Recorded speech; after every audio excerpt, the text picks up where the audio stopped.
हम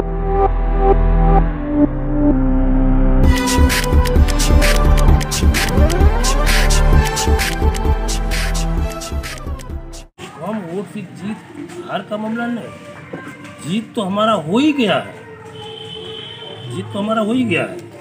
जनता ने जनादेश दे दिया है जीत का। लेकिन ये जो हमारे प्रशासनिक जो अधिकारी लोग हैं, जो आरओ है, ऑब्जर्वर है, उन लोगों ने जलसाजी कर करके जो सर्टिफिकेट देने का काम किया। और सवाल ये जरूर उठता है, पहले सबसे पहले तो आपको चुनाव आयोग को जो गाइडलाइन जो कहती है कि काउंटिंग हॉल में एमबीए मशीन के गिनती के पहले जो हमारे कर्मचारी पोस्टल बैलेट के माध्यम से जो चुनाव कराए हैं, उस बैलेट पेपर का पहले गिनती हो जाना चाहिए। तो इस बार नहीं हुआ? इस बार ये काम नहीं हुआ। रामगढ़ विधानसभा में 32 राउंड की गिनती के बाद इसमें गिनती हुआ और गिनती में हर राउंड को मिलाते हुए 305 वोट से मुझे जीत हासिल हुआ। और सवाल जरूर बनता है, हाँ, फिर उसके बाद लेकिन जब पोस्टर अंतिम चरण में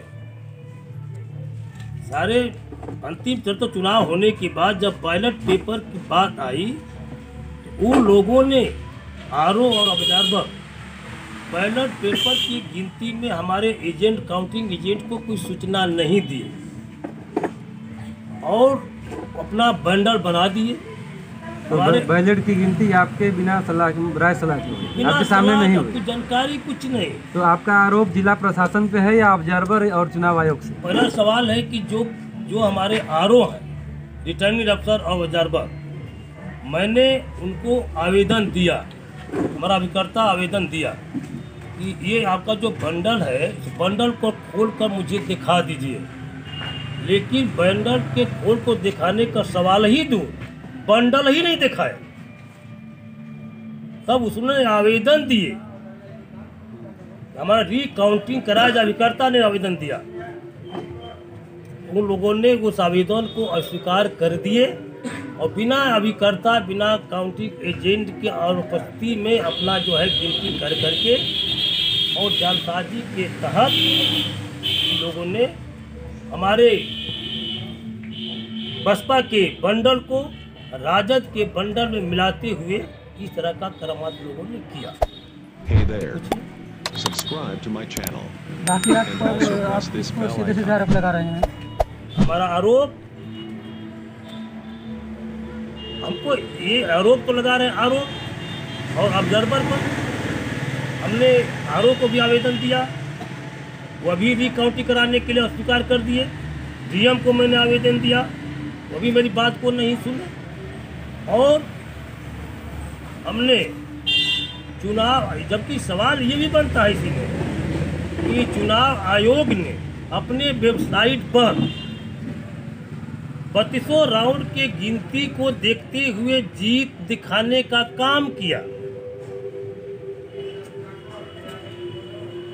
लेकिन उसके बावजूद भी इस तरह का मेरे सामने धांधली हुआ आरओ और ऑब्जर्वर के माध्यम से।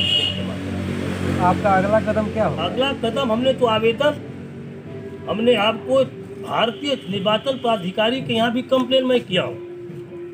अगर आरओ राजेश सिंह पर और ऑब्जर्वर पर अगर कोई कार्रवाई नहीं होती है, आगे मैं हाई कोर्ट और सुप्रीम कोर्ट का मैं शरण लूँगा और मैं चुप बैठूंगा ना। और सवाल ये भी बनता है कि जो हमारे रामगढ़ विधानसभा की जो जनता है, वह जीत का जनादेश दिया है और जनता के बीच में मैं जीता हूँ। प्रशासनिक धांधली कर करके इस तरह का प्रमाण पत्र दे दिए हैं, लेकिन हम आगे की कार्रवाई में लगे हुए हैं। और जब तक इसका कोई निदान नहीं हो जाएगा तब तक हम आगे बढ़ते रहेंगे। और हमको लगता है कि पहले अगर रहा होता, पहले ऐसा मामला नहीं है। ये तो आपके सामने अब यही बात कर लीजिए कि जो शिक्षक चुनाव को संपन्न कराने में जिनकी ड्यूटी लगी है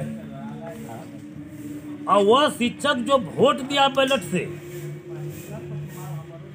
1600 के लगभग जो वोटिंग हुई उसमें 149 शिक्षकों को भोकस दिखाया गया। क्या ये बात है, क्या ये सत्य है? जो चुनाव संपन्न कराने में जिसकी ड्यूटी लगी है और उनका वोट भोकस हो जा, ये कहीं से दिलो दिमाग में समा रहा है? यह कहीं न कहीं साजिश की तरह ये काम हुआ है। और वह भी सवाल है,